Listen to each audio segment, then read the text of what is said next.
Hi guys, welcome to GEEKAMANIA. Today we're going to continue talking about the state of professional wrestling. Today we've finally got Dan with us, and again it's Mark and I'm James. So we're coming fresh off of probably one of the worst, and we say worst, we spell WORST underscored exclamation mark circled in big red black pen, all kinds of awfulness on Sunday we just saw. Proof that this ape can actually spell. Yeah. Not just an ape. Well, because of how big you are now. Oh, am I really? I'm looking at well, this isn't a compliment video about you, okay? This is a state of wrestling. Anyway, okay, seriously, well, I think, Dan, you might have some pent-up frustration about Sunday. I think Let's talk about what's going on at the moment. Well, I don't even think it's pent-up frustration about Sunday. I think it's a mix of Sunday, and I haven't watched Raw, but I listened to a review of Raw, and for fuck's sake, that's all I can say. Right, I'm going to say this. We've known each other for, what, 13 years now? Yeah. And when it comes to wrestling, I'm the level-headed one. I'm the one that you know, I always see the... You always see the positives. I always see the positive, because I always go, oh, well, at least they're pushing this guy, at least they're pushing that guy. Well, WWE just fucking always make me look like a fucking idiot, and they've done it once again, because John Cena is meant to be out of surgery for 6 months. This is a 6-month recovery period. 2 months ago he had this surgery, and WWE are literally pressing the panic button already and bringing him back to face Del Rio. And let's think, 2 months ago when Cena fucked off, thank fuck for that, because we're all bored of Cena. He's stale, and he's not crap, but we need a break. He needs freshening up. We need a break for him. So 2 months ago, we watched Bryan, didn't we? And we were like, oh god, WWE are going to do something new. You know, they're pushing Daniel Bryan. Daniel Bryan's going to be in the main event.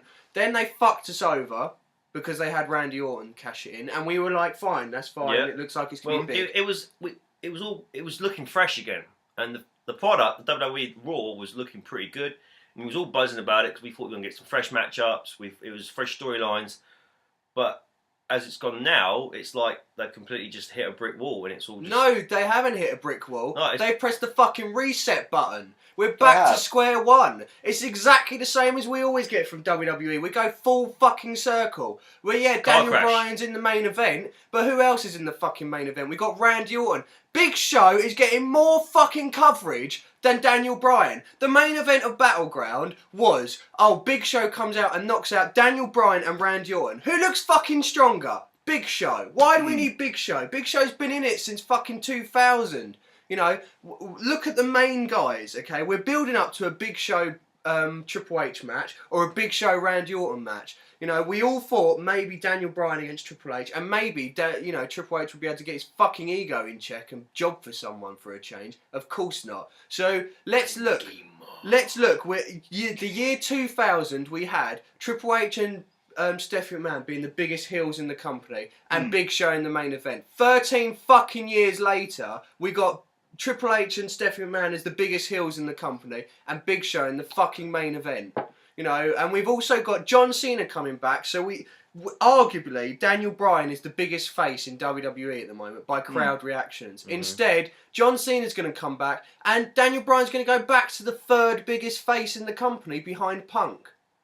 You know, you sort of sit back and you go, at least they're building those stars. No, they're fucking not. They're just building people for John Cena and Randy Orton and Triple H and fucking Big Show's job. It's like they've gone to the old school mentality of booking where they want to have one superstar. You know, they want to have their bread and butter, which is John Cena, the way obviously they view him, and they want to have a strong cast of people for him to beat, which is all well and good, but nothing lasts forever in professional wrestling.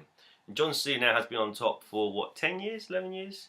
10 years. 10 years. 10 year anniversary. We've had 10 years now. You want to put, obviously, you need to compare John Cena to the other two top draws, they'd say, of over the last 30 years, which was Hogan and Steve Austin. Exactly.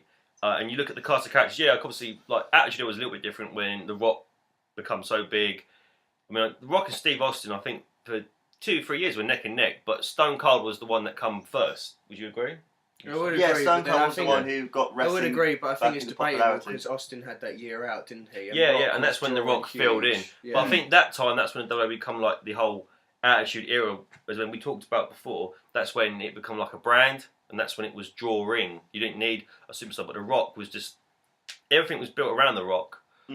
But and I also think, what you guys are talking about, I think the reason why they're bringing Cena back is A, because the ratings are really bad, and B, the fact the show's been really crap. It's kind of, in a sense, because he's being there, it's a scapegoat. But then you for them. can't blame the wrestlers for that. You like, no, not at all. Daniel Bryan is going to be pushed down the card. You know, you're going to have Big Show in the main event. Randy Orton will stay in the main event. You know, you can't blame Daniel Bryan for a really shittily booked pay-per-view. But the thing is, though, WWE will look for a scapegoat and be like, oh, Cena's out, so this is why we're getting low reviews and low this, because that's why. Daniel Bryan's and that's why they bring it back so early. I don't think Daniel Bryan's going to get pushed back down the card.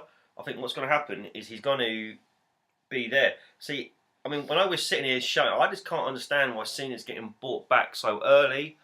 And for the world title, there's no sort of storyline continuation with him and ADR and Cena. It's like they're just putting Cena on the card for the fact of having him there, you know? They haven't got any fresh, they haven't got any opponents for ADR. I mean, you want to talk about someone that is stale bread, is ADR at the moment. He is, you know, he's been like it for fucking ages. Yeah, he just... And, like, I don't think I'd be as angry if Cena had stayed away for 4 months. Because it was minimum 4 months, wasn't it? Yeah, it's minimum been 2 4 to months. 6 months. I've not even had a huge break from him because they've still had adverts of him every fucking week. He's been on Total Divas. He's been exposed. It's not like he's been off television at all. And his that's Twitter's what we been wanted. blowing up as well. We wanted a break from Cena. You can't have 10 years of the same character and not need a break. It's going back to what I was saying. Is it just me? Yeah, you'll be thinking this as well. Yeah. Is it just me, or does this mean that Bryan's not winning at Hell in a Cell? Well, exactly. Because you can't have two-face champions. No, you can't. It's never happened. I can't remember a time that we have had two-face champions. No, and John Cena can't come back in his return match and lose to ADR. He's the biggest guy in the company. So surely that means that Randy Orton is beating Daniel Bryan for the World Heavyweight title at Hell in a Cell. Which means this whole storyline for the last 2 or 3 months has been for nothing. Unless what we're getting now is a unification at WrestleMania. But even that, it would have to be John Cena against Daniel Bryan again. And also as well, it shows but the thing is, think about it, right? Cena takes the world title at Hell in a Cell from ADR, has that belt, and then they talk about becoming Daniel Bryan does win the WWE Championship belt at Hell in a Cell. Maybe Cena comes out. There's going to be interference. There's going to be some kind of thing going on, and then they go for that unification match at WrestleMania. Obviously, because the world title means Jack now in WWE, and that's probably why they want Cena to come back, because they know if Cena come back, it might give prestige to that, and also the fact as well. Maybe maybe they're going to put the belt on Cena, and this is just ideas. It's probably not going to happen because it's kind of logical. Maybe they put the belt on Cena, and Cena looks and go, "Oh, I like Sandow cashing on me," and then maybe help someone else try and get over. But it's the WWE are not thinking about long term. They're trying to just hot shot everything. And we were saying, like in our last video, even last week maybe, it was just since Battleground and just this week, it's like it's put such a bad taste in the mouths of wrestling. It's like it's horrible because you look at how everything is going at the moment. I mean, you look at the state of TNA, and that's just like about to die. Hopefully, that's like a. And you got all this horrible storyline booking that's going on in WWE, and it's like, where's it all going? And that's just stale. And like, apart from like the 3 or 4 main event faces, everybody else on the roster is so just they look like jobbers. It just seems that we've lost the direction of where the company's going, and it's really annoying because last week we was feeling really positive, and like what me and you were speaking about, things were fucking fantastic. And then we've all had this, and now we're sitting here like we are fucking angry, and it's really hard. I found it really hard this week to be a wrestling fucking fan, man. I've not wanted to watch, not even any like just. I like to go on my spare time just watch some like, matches from Japan, watch some Ring of Honor, some indie shit. Just type pro wrestling on YouTube. I haven't been wanting to fucking watch that shit. And today I haven't wanted to record this video because I'm feeling so fucking depressed about wrestling. Well, it's even worse, isn't it? Because it's not just WWE that fucked us over. I mean, it's TNA as well. They've recently come off that Hulk Hogan angle, haven't they? It looks like Hulk Hogan has fucked over TNA. And I have never felt so jaded as a fan because I thought that WWE, they're pushing new guys, you know, the ironic thing is, the man that's in charge, well, basically in charge now, is Triple H. And Triple H became big in the Attitude Era, so he knows how... What it takes. Yeah, he knows how to sort of what it looks like to have a roster of like 5 or 6 main event guys. But WWE is just so fucking stubborn and is like, well, no, we're going to have Cena as the top guy, and then you've got below him Punk, Bryan, Randy. It's that whole cast of characters, like what I was talking about earlier, was you have the one main draw, which is old 80s booking, which you don't have that mentality anymore because the WWE brand name does draw people watch WWE for whatever. Yeah. And do you know what? And I said the term last week, you could put the whole cast of NXT on Raw and people would still watch. You know what? Right now, the only good program WWE are pumping out is NXT. I think every show I've watched of NXT recently has been super. I think the last week's episode was a bit sketchy, but I mean it's still freaking watchable. Which is a shame because you watch NXT and you want to see them come up to the main roster. But then when they come up to the main roster, they do nothing with them. An example in point, the Wyatt family. Even though I did read something that was quite positive today. What's that? Did you? Sorry about anyone that doesn't want any spoilers, but the SmackDown tapings, the dark match after the SmackDown tapings, they had a battle royal to find out who would face ADR for the World Heavyweight title. Bray Wyatt won it. Then he beat Alberto Del Rio via countout because he ran away from the Wyatts. That could be a good sign if they could going against the world title, and they could potentially be turning them face because of the crowd reactions they've been getting. I think it would be stupid to turn them face. That's just hot shot booking. That'd be like again turn ADR face. And also another thing, if the ratings weren't so bad because the show in itself has been shit. I know they're using the whole thing, so not being there as a scapegoat for them to do this.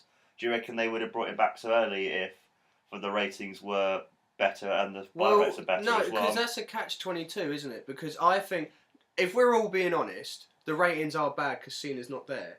But that's not a bad thing on the wrestlers out there. I mean, if you're creating new stars, it takes time for these stars to get the fans. I mean, the only reason that people are watching because of Cena is because they've had 10 years of Cena being the top guy. Yeah, same as the Hulk Hogan stuff. Yeah, if you're going to have that time period in which Cena's not in it, you've got to allow to know that the ratings are going to go down as you're building Daniel Bryan, as you're building... Why are they panicking so much anyway? Because they're not... if the ratings go down, TNA aren't going to take over them. What are they panicking about? They don't need to panic because... The stars will become big, and then once the stars have been built to be big, the ratings will come back. Yeah, and also as well, WWE got to remember in the autumn, as we said, there's a bit of a lull in wrestling. You got the new NFL season that started. A lot of people watch Monday Night Football instead of WWE. You've got the other shows as well. At the end of the day, you're always going to have people that are going to, actually casual fans, but you've got hundreds and thousands and millions of people that watch Raw every week. And it's just the booking. It's just the storylines. No one's engrossed into the storylines. I think I would say half the fan base have lost faith in Daniel Bryan. It's like they were all chanting. Apparently, from what we heard about the pay-per-view, they was all chanting bullshit. People were chanting bullshit. But that wasn't about Daniel Bryan. That was about the pay-per-view, which is one of the worst endings I've ever seen to any pay-per-view. I mean, Big Show if you haven't seen this huge stinking piece of crap that was called Battleground. Think of the worst pay-per-view you could have ever seen. Think of something like King of the Ring 95. King of the Ring 95 or Halloween Havoc 1998. Or Halloween Havoc. Was not Halloween Havoc 97 really bad as well? Well, I don't think there's ever a good Halloween Havoc. But what was that? No Mercy. I think it was 2008 where Randy Orton was given the world title. Oh, that was Triple H wrestled like 3 matches. That was 2008. Yeah, that was a shit pay-per-view.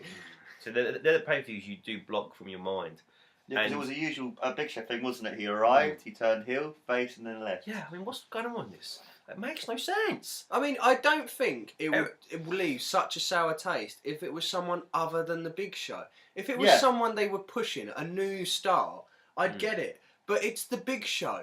Or We've had the Big Show for 15 years now. Why have we got him still in the main event? It's like, I mean, he should be in the Kane position. Yeah, he's been in it for years because he was like even in WCW. A lot of wrestlers remember him from WCW as well. Been around he's had 20 odd years on television. He's a veteran, but it just seems to be like the WWE. They look at the booking, they go, okay, right, here's all the new stars. What we're going to push everybody. So wrestler A, wrestler B, his storylines to everyone against so and so. Here's the booking. Everything's planned out for like the next. Towards WrestleMania, and then they're pushing everything along, and then as soon as like one little hiccup, they hit a bump in the road, like say Cena gets injured or something. It's all hot shotted. Yeah. And then like obviously the cast, the revolving door of creative team that come through. There's no continuity there. People want to change. Certain people like certain people, politics, whatever you've got, all comes into play. And then it's like they go this direction and everything's gone crashing, and then they go off on a tangent and crash off the cliff. And we end up with Battleground. Well, And I don't also, even know if it's that. I think they're just making the wrong decisions. Like I kinds said, of wrong if decisions. it wasn't the Big Show and it was someone else. Another good example was this Punk storyline has really hit a lull. I think if it wasn't Ryback in that position, say if you'd stuck, I don't know, Wade Barrett in Ryback's position, it would have been it better. would be a lot more interesting. Well, it's not, you can't get a 15-minute match out of Ryback. And also as well, you've got to remember James was saying about the creative as well, because considering I've heard a lot of reports about rewrites, Vince not liking any ideas and that sort of thing, it's kind of hard for the writers and that sort of thing to even write this stuff, because even if they write a fantastic piece of television, Vince will be like, no, it's just shit, rewrite it again. So apparently when they start filming even the show, there's rewrites and there's always these changes as well. Just the way it was, look at how the WWE was on the build up to SummerSlam and how good the booking was and how good the Raws were. SummerSlam was probably the best pay-per-view of the year, and that includes every single promotion. I mean, pistol over WrestleMania. Yeah, definitely. WrestleMania was awful, crap, wasn't it, this year? You know, and like they looked like they were taking a good turn, and it's just a sad state of wrestling when the biggest company in wrestling is having such. They just are so against. I don't know, just giving someone the ball and letting him run. Yeah. They were like it with Punk, and They're Punk scared. somehow managed to get through. Break through. You know, someone still had like that. There was still that control on Punk. It's like you're not going to go all the way. No, because I remember when he started to become big thanks to that promo, Triple H still had to beat him. Yeah, you know, they're still going to cut you off at the legs a little bit. Yeah, and like Punk could have been like the biggest star. It's like they turn around and say no one's going to be bigger than the company, which I understand, but. It's like saying, but Cena is bigger than the company, isn't he now? Cena is. I think if you was to look at Cena, you know, like how Scott Simon's got that big picture of Jesus Christ on his chest from his nipple to his nipple. Yeah. John Cena's got the WWE like tatted on there. That Cena is the WWE machine, and he is. He's the big. He's the big cog with all the other little cogs hanging around. But the thing is that because they know they can bring Cena back, what's going to happen in the next 5-10 years when Cena ends up even, would they allow him to retire? Do you reckon if he ever did retire, what would happen then? I don't know, but then it'd be just like when Hogan left, and there'd be like a mad scramble, and then it'd be like the whole new generation, and we're going to try and book everything, and then it'd be, and again, it'd just be how it was in the mid-90s until someone catches fire again. Or they could do like they did maybe. But, I mean, I want to just talk about Cena quickly. I mean, this is so wrong. Cena is not even freaking healed up properly, man. That tricep injury he's had all the way up there, it's got to be all kinds of screwed up, all kinds of pain running through that. I could just picture him coming in Hell in a Cell and just being taped the hell up, man. That thing's will be in a cast. You can't tell me that's what's best for business, Triple H. And the worst thing is that we know how that match is going to be booked as well, because it's Alberto Del Rio. He will go after that injured elbow. That's how and you got to think that Cena's elbow is not going to be 100%. That's not good for Cena in the long run. As much as I hate John Cena, you don't want to see a wrestler shorten his career for nothing. And that's exactly it's not what even he's that. doing. It's not even that, is it? I think it's just... And that's all because WWE are panicking. Which I'm surprised it's Cena coming back. I knew they were obviously panicking. I thought Vince would have come back. Yeah, that's normally what they do when the ratings go down, didn't they? They would have done something. I mean, I don't know. Hopefully they do something on the book to Hell in a Cell that can sort of sort something out, which is another thing. They need to drop this Hell in a Cell pay-per-view, because Hell in a Cell now means absolutely shit. No one gets excited. Remember when we was all younger and then you heard the words Hell in a Cell out of Vince McMahon's mouth, or someone in Hell in a Cell, you was like, oh my god, Hell in a Cell, yeah. You should get pumped up for Hell in a Cell matches. I think it is if, like, for instance, they announced the Hell in a Cell for WrestleMania, didn't they? That was exciting. I think it's just because we know Hell in a Cell is the next pay-per-view. Yeah, Hell in a Cell, the actual match itself, the incarnation of Hell in a Cell was the biggest, most dangerous match. You knew that was the culmination of a feud, and that was same for the best feuds. It's exactly the same as Elimination Chamber. Yeah, we know Elimination Chamber will be between Royal Rumble and WrestleMania. So Hell in a Cell is now just another gimmick. No, it's good anymore. Like, I remember the first Elimination Chamber in 2002 Survivor Series, and just how good that was, and just how, oh my god, it's amazing. It's like every year now they're finding a reason to put people in Hell in a Cell. It's like, well, what can we do to put these people in a cell? It's not a feud ender anymore. No, it's not. No, that's what I was looking for. Yeah, it's not. And mean, I guess this one it is going to be a feud ender, but then like if you take, well, it should be surely. But then again, Shawn Michaels getting involved, they could easily continue this feud. And also as well, though, you've got next month's Survivor Series. They might want to do some Daniel Bryan, his team against the Corporation team in maybe a Remember 5-on-5. how excited we were at SummerSlam and how like I sat down and said like we should do the Royal Rumble, and then you got Survivor Series where you have Daniel Bryan's team against Triple H's team. And they've sucked everything out of this. I mean, I'd say they've done exactly the same with the Punk storyline as well. We were so excited. It's all just become brain farts. It's like I say, everything's just gone off a cliff. And it's all the WWE's fault. They've got to be held accountable. Like, another huge reason as to why it is because we're going to have 3 pay-per-views in the space of 2 months. Yeah. The Battleground was a nothing pay-per-view. You didn't need it there. You're literally being greedy and you just want some extra money. Well, exactly. This is you saying it. WWE are like throwing all kinds of pay-per-views at us. I think Hell in a Cell's going to do the lowest buy, but then you're talking about all of that, and I'm now going back on a tangent to TNA, and it is hard, and so you get this sanitation at the moment. You go, well, I'm going to go for pro wrestling, and he's saying a little bit different. Go TNA, that's just even worse. They've got down to 4 pay-per-views a year, and they're still just so that now you have like 3 or 4 months in between pay-per-views to build storylines, which you'd think would be a lot better, much more interesting television. But they're just doing exactly what WWE's and hot shot and everything. So they're like in crap. I mean, their pay-per-view Bound for Glory coming up in about, was it 2 weeks, week and a half? However long it is now. I think it's 3 weeks, isn't it? Well, actually, no. As of today, it's probably 2.5 weeks. Yeah, it's just that there's nothing there. Nothing. I'm not surprised. I mean, how Impact last ended. I mean, if you haven't seen it, Impact last ended with Dixie Carter begging Hulk Hogan to stay in TNA. And there's 2 ways of looking at this. Either he is leaving TNA, which he probably. What a shitty way to leave a company. Well, from what I've heard and listening to like the podcast, like listening to Live Order and everything, and what they spoke about and reading the dirt sheets, it's like Hogan has had creative control into his company, and I can just imagine Terry Boulder being like, "Hey brother, that's why I'm going to go out, dude." You know, making himself look bigger than TNA again, and it's like, I was here, come to help you, a shit little fucking redneck company. I've built up a little bit, but I don't need it. It's fucked off. Now you put that towards someone like Sting, who again another old time. At least he's been at TNA, trying to help TNA, and hopefully he does the right thing and puts Magnus over. So at least TNA. I think he will.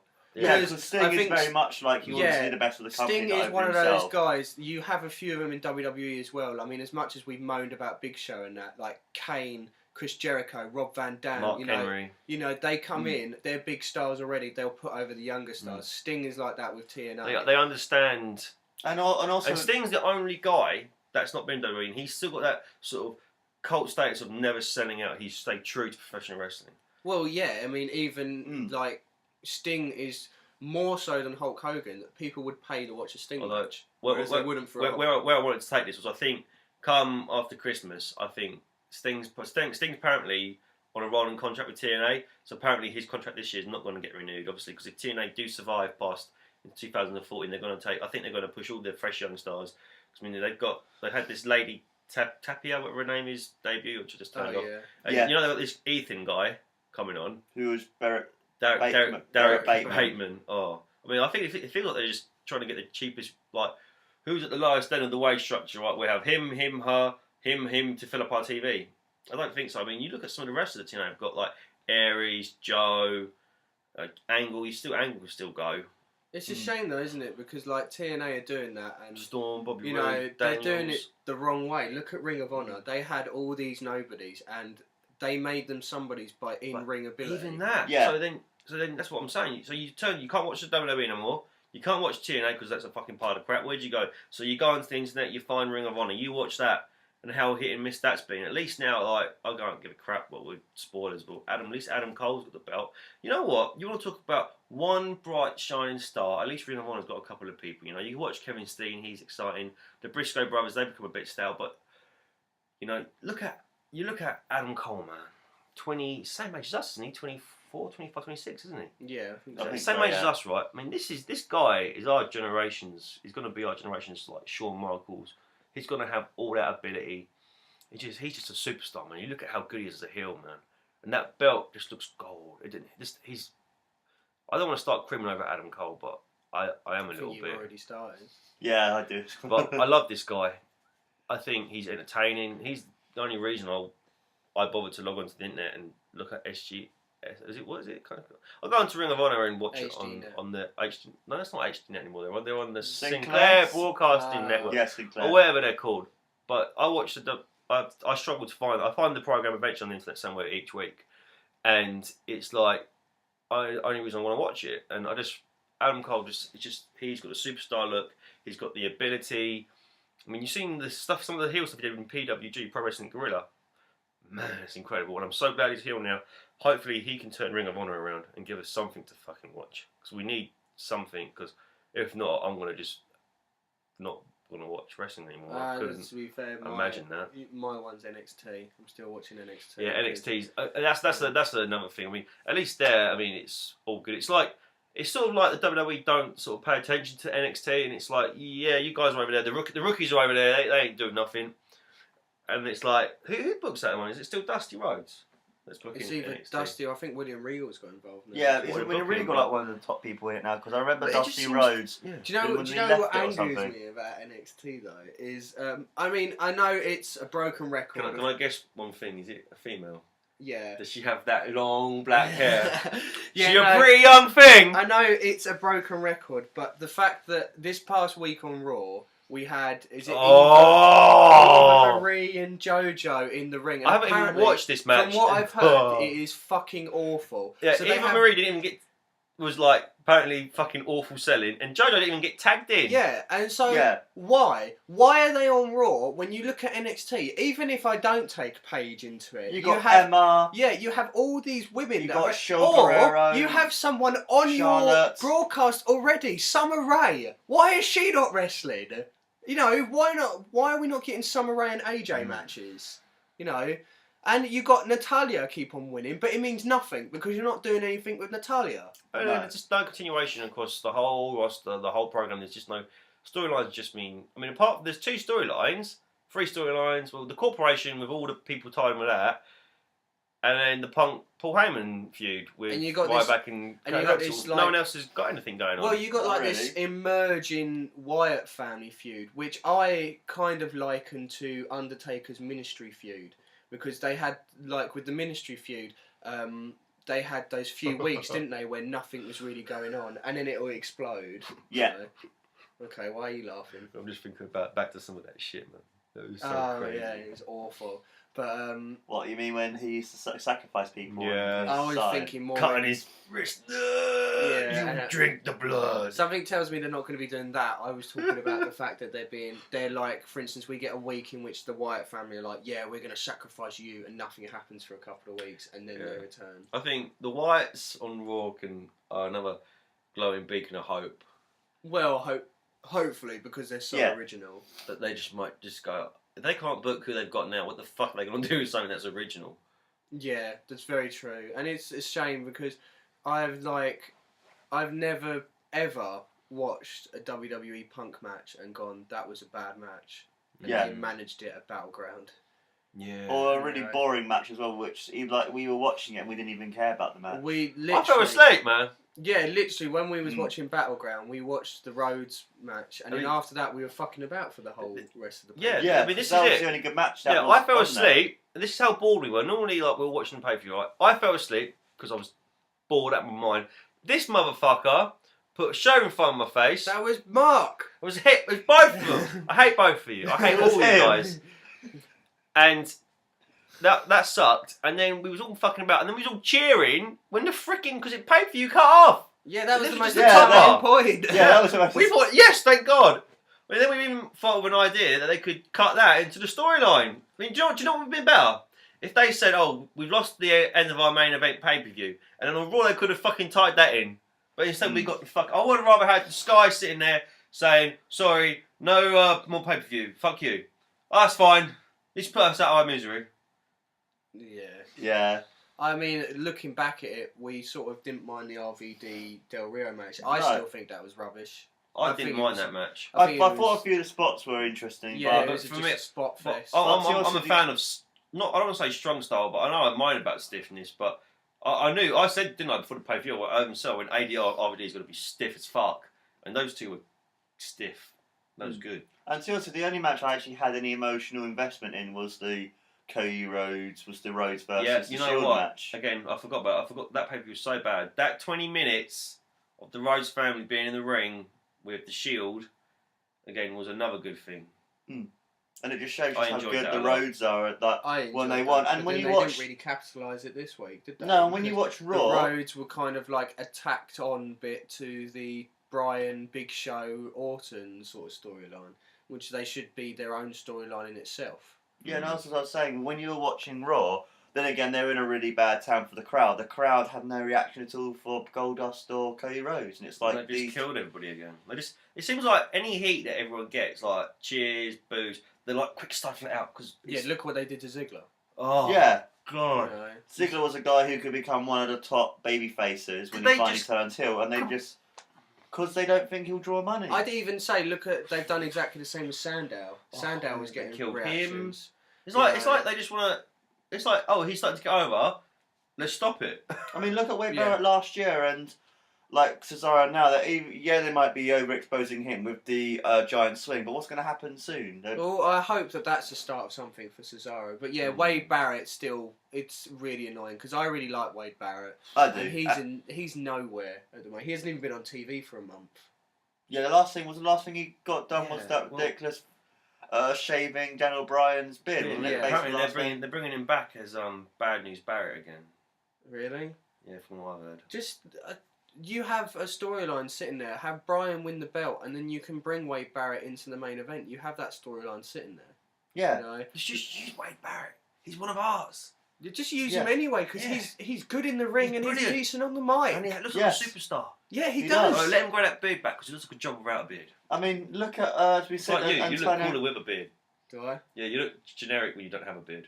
That's because I have to shave for work, but that's nothing to do with wrestling. That's And also, as we said earlier, look at Antonio Cesaro, a man who would think Vince McMahon would love. Great in the ring, great on the mic, amazing body, super strength. And they don't use him at all. You can talk about that throughout the years and look at the people that the WWE didn't capitalise on. So many wrestlers. I mean, look at Test. Test. Well, he could have been a big star. Look at one of the people they had on their roster. Probably one of the greatest, creatively sound, great psychologically sound, like had a good look, unique was Raven. When they had him in the Attitude Era. Oh, Raven. Raven's a great man. Raven proved how good he was in Ring of Honor days. Yeah, in Ring of Honor, ECW, even good in TNA, man. He should run TNA's creative, I think. Who? Raven. He would be amazing. Man, see, I was gonna talk about this for something else another time, but yeah, he is one person that sits around. I think you've got a lot of these bodies flying around that have been given chances, like Jim Cornette, the Dutchman Tales. Paul Heyman's all like positions, really creative minds, but Raven's sitting out there, just like out in the wilderness. And you wouldn't believe he's a shut up! And he's just there, and no one is taking advantage of him. You know, Ring of Honor could bring Raven in, get him to book. He's not got to be in the ring anymore. Or if TNA. if you was taking a TNA, imagine Raven and Bully Ray sitting there and booking. Yeah. Bully Ray's got a good creative mind, Bully. Yeah, he's turned into that, and you can just get rid of all them freaking retards. And then maybe bring in Lance Storm to help with match quality. Yeah. Yeah, because how many times he's moaned about TNA and Lance Storm, hasn't he? Like he's ripped into them. Do you know if Lance Storm's ripped into WWE recently? Because I know Jim Ross, as you said, has ripped into them quite recently with their wrestling. Or imagine bringing in Jim Ross to help out. TNA need to do something. He's already said he wouldn't touch it. No, he had a chance to go there about 2 or 3 years ago. Yeah. I mean, would you really want to touch with a barge pole? I think if they was to press the reset button on TNA, I'd want to go there. It feels like that's what they need to do. It's like Bound for Glory. You know what they might as well just do? They might as well just go have AJ win the belt at Bound for Glory, and then take the belt, take a bin, and just put the belt in, and then go reset. Bonk. And that's what they need to do. It would be good if they just press the reset button and then like literally get rid of Hulk Hogan, get rid of I wouldn't say Bischoff. Sting. If you're gonna keep Sting and maybe Kurt Angle, have them as that Undertaker role. Yeah, in which Bring they them come back, in, special appearances. once or twice a year. In which I think I think Angle just keep him on the roster full time. Well, not full time, but he can't go full time because he's so fucked up. But Angle still brings a lot. I think he brings a lot, but if you want to be pushing, say, Bobby Roode, Austin Aries, Oh, yeah. you can't have Angle on top. Same as Bully Ray would be a good sort of that Chris Jericho sort of position. Well, come back doesn't- now again. Yeah, you know. Yeah, I think Bully Ray, I mean, his days are dwindling in the ring, you know, but, I mean, he's probably at his, I want to say prime, but how old is he now? 42, 43? Yeah. Yeah, So he's coming. He's coming to that, but I mean, he's peaked now. I mean, everyone never would have thought that the Bully Ray character came about. I mean, he's been fantastic. But TNA, I mean, even though you look at the likes of like, and we're talking about people on top for the last 10 years. I mean, you want to talk about John Cena? Look at AJ Styles, who was on top in TNA since day one.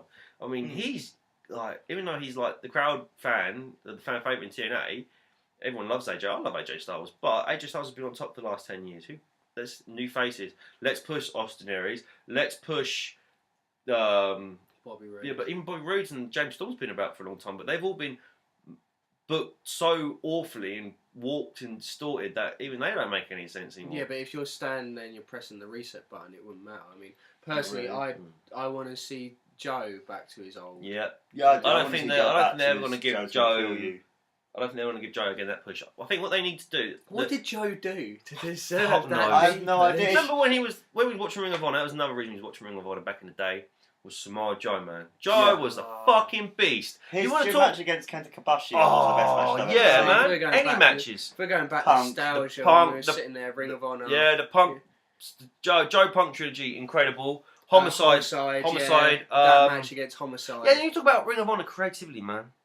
I mean, there was some fantastic stuff going on back in the day. Ring of Honor, the CZW Ring of Honor feud. Yeah. The Summer of Punk. How Homicide had to overcome Samoa Joe. Yeah. You know, To come Samoa back in. Joe Daniel was Bryan, built Nigel to be McGuinness this. feud. But when you want to book, right, this is it. Any booker that's out there now, you might, if you're a young booker booking this, right, I ain't no creative wrestling mind, I'm just a fan.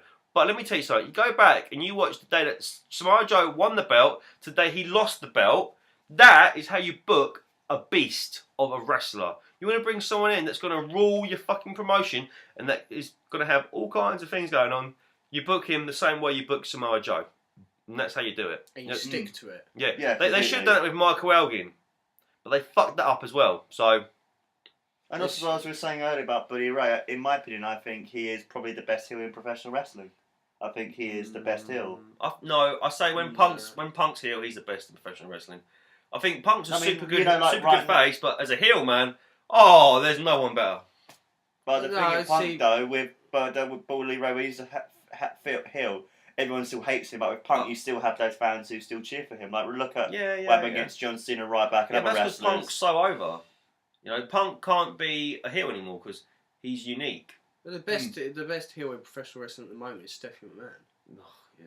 I mean, as much as you hate the fact that she's still there, you hate Yeah, I hate Stephanie Stephanie. McMahon. Yes. I would Yeah. fucking love to punch that man. Like, if you know what, I don't. Because Raw ends with Big Show giving Triple H a knockout punch. Yeah. Why not Steph? Just give it to Steph. I know WWE doesn't like that. In fact, actually, you need to build a female wrestler to fight Steph, didn't you? Really? Yeah, maybe they could bring in Paige as usually No, they wouldn't do that. establishment. I think it's Big Show's wife who's going to come into it. Oh. Yeah, we're going to have a horrible thing. Even though that didn't make sense, I know you've probably heard it. It was brought up on live audio, and I agreed with it so much. Big Show is meant to, his enemy is Stephanie and Triple H. So a couple of weeks ago, why the fuck did Big Show's wife just have Stephanie McMahon on the phone and go, "Oh yeah, by the way, he's not shagging me very well"? Why the fuck would that happen? He's going. Because it's His WWE. balls deep action is not very good nowadays. He ain't getting me off. Such a stupid thing. And then he goes on SmackDown and goes, "Yeah, do you know what it's feel like to not be able to satisfy your wife? Why are you bringing this up? Why?" It's WWE. Do you know what's happened? I'll tell you what, man. I'll tell you what's happened, man. Like, Vince Russo Yes! snuck back into Vince the Russo's there creative. somewhere. Yeah. No, that's what's happening, right? Like the script's like getting passed along, and Vince Russo's in like this little disguise backstage somewhere at WWF. And he's like, "I'm gonna get back in the company somehow," and he's there hiding, and the script gets passed along. He's like dressed as like the mail boy clerk or some shit, and takes the script, what they've written, and throws it in the bin, and takes out his script and puts it in the envelope, and then it goes to whoever, Triple H. He's like, "What the fuck's this written?" Vince is like, "I love it. Yeah. Oh yeah. More Triple H. terrible impression. My impressions are awful." At least we haven't had the Dusty Rose one. Limit. No. I'm gonna be your huckleberry to your fiend. Stephen, my man, you gonna book all kinds of awful angles. That's terrible. Guys, It you know, is. we've been sitting here talking about this now for nearly 40 minutes. I No, think. it's more than 40 minutes. Is it? 42 I don't know how long minutes. Yeah. it's been, but it's been a long time. It And has been a very long time. I feel long really time. depressed now. I just feel like I don't want to watch wrestling at the moment. I've ranted and raved and I still don't feel better. If you're still sticking with us with this after 40 minutes, God bless you. Yes. You must be about as strong as wrestling fans as we are. We will all stick together. Let's all stay united. Let's say a prayer. Let's hope. There's beacons out there. There are people out there that will save wrestling. The Wyatts, the Adam Coles, the Pages, The Punks. the Punks, The Bryans. the Bryans, the Seth Rollins, the Dean Cesaros. Ambrose, the Cesaros, the Sami Roman Zayn's. Reigns. No, not Roman Reigns. Fuck you. He's a good wrestler. No, he's a WWE clone. Fuck you. He does a very nice spear though. He does does. do an awesome spear. Yeah. But whatever. No. This is GEEKAMANIA. This is us talking about the state of professional wrestling after Battleground. For God's sakes, please, if Vince McMahon, Triple H, Gabe Sapolsky, whoever's in charge. whoever of in charge TNA is- now. TNA, somebody, please do something. Save pro wrestling. Is that our goodbye? That's our goodbye. Yeah. Bye bye. Bye, guys.